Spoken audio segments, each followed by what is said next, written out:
Hey guys, welcome back to my another video.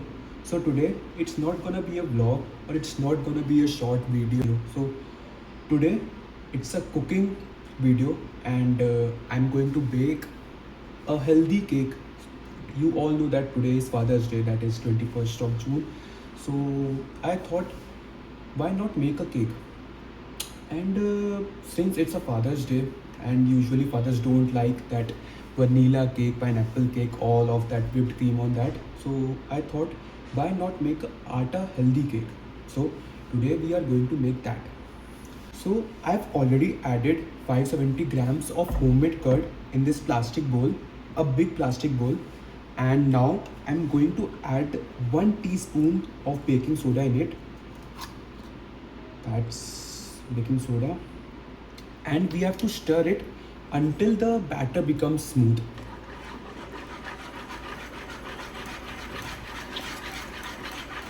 Make sure to use this because what happens is that it doesn't leave lumps in the batter. The batter becomes very smooth.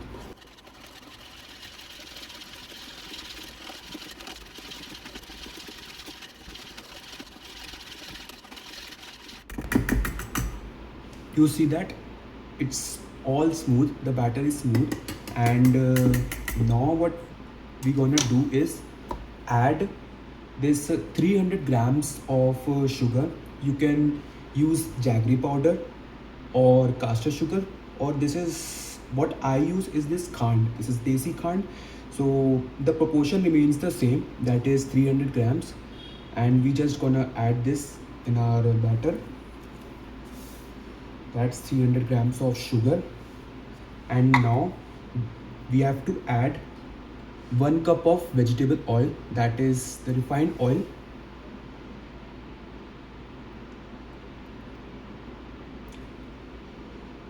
We are done with refined oil. Now goes 1 teaspoon of vanilla extract.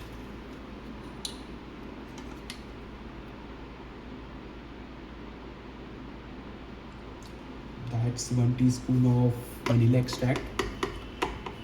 And now we are just gonna mix it well. Mix until all the ingredients you added are mixed very well. 2 very boring minutes later. Now my batter is ready. Not the full batter, but the ingredients which I've added is fully mixed. And now the next ingredient is our atta, and that's around 360 grams of atta. And we'll just add that in our batter.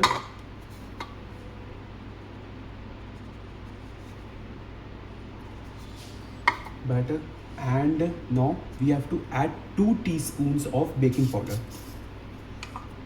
I use Golden Crown baking powder and Wickfield baking soda. Now we have to mix our batter again.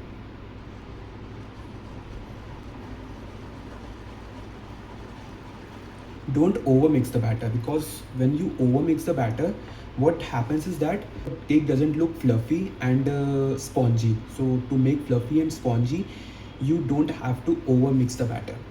So please ensure that. A few moments later. 10 hours later. 1 eternity later. After some time, you can use spatula for mixing the batter. Now it's time for the milk. We are going to add half cup of milk.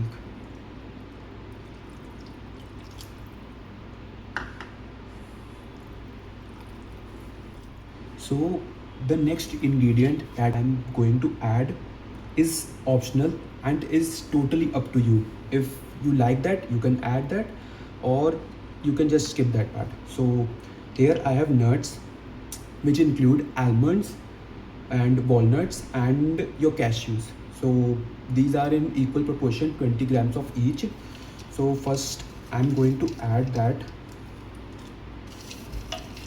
Make sure you leave some for the garnishing part. So when I will pour the batter into the dish, the baking dish, you can just garnish that with the leftover nuts.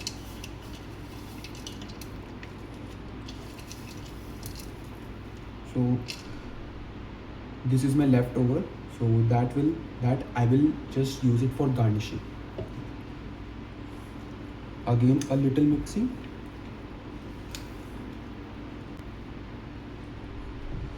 and our batter is good to go. I'm using an 8-inch tin, and I have done oiling all over it, and I've placed a butter paper inside it so that our cake just comes out of the tin very easily. You can see the consistency.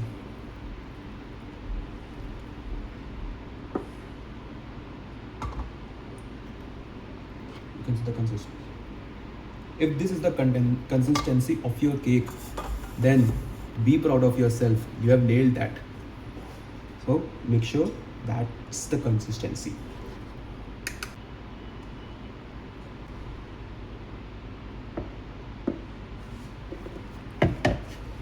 We are going to tap a little the tin so that the cake sets very well in the tin.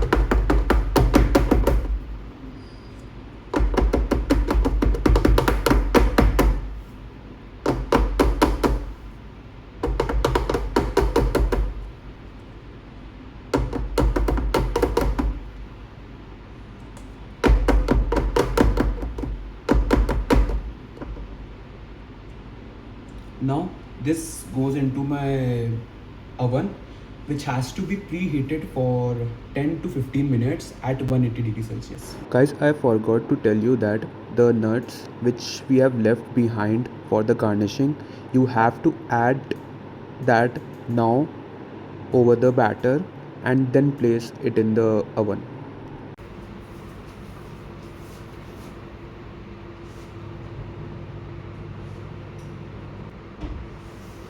So we're gonna bake it for another 40 to 45 minutes. What you have to do is just let the cake bake for 40 to 45 minutes. So guys, my cake is finally baked. It's not looking that good, but I can't do anything.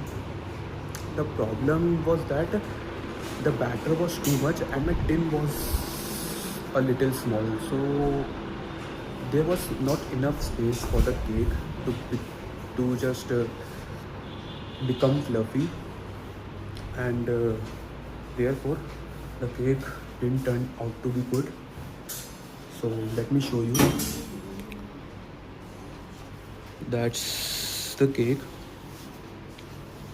The only problem was the quantity. The quantity was too much, and the tin couldn't hold that. And let me show you the condition of my oven also. This is the condition of my oven. It all dripped off from the tin. If I have taken a 10-inch tin, then it would have been much better. But it was my first time, so for first time, I think it is pretty much good. It tastes good. I've tasted a little, and it definitely tastes good. It's just that the structure is not right. So that's the cake. So that's it for the video. Like, share and subscribe. I'll meet you in the next video.